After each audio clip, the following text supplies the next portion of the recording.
ABP अस्मिताए उठावेला महिला सन्मानનો મુદ્દો આજે ગુંજશે ગૃહમાં। રાજકોટની પાયલ હોસ્પિટલના સીસીટીવી કાંડનો મુદ્દો કોંગ્રેસ ધારાસભ્ય નિયમ 116 મુજબ ઉઠાવશે ગૃહમાં।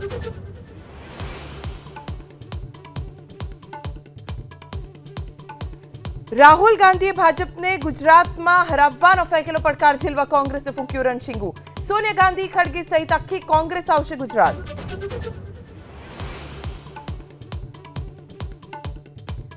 વડોદરાના મોક્ષી ગામમાં ખેતરમાં ચાલતી નશાની ફેક્ટરીનો પર્દાફાશ। 3 કરોડ 38 લાખનો એમડી ડ્રગ્સનો જથ્થો ઝડપાયો। 2 આરોપીની ધરપકડ।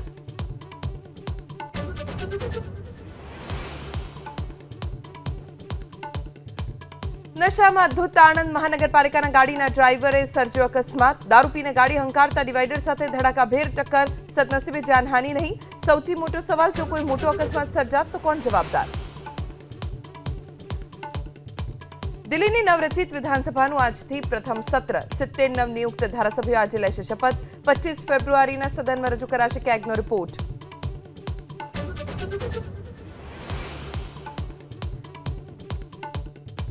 ચેમ્પિયન્સ ટ્રોફીની મેચમાં પાકિસ્તાનની ટીમ ઇન્ડિયાએ ચટાડી ધૂળ। કોહલીએ ફટકારી સદી। વનડેમાં સૌથી ઝડપી 14,000 રન પૂરા કરનારો પ્રથમ બેટર બન્યો।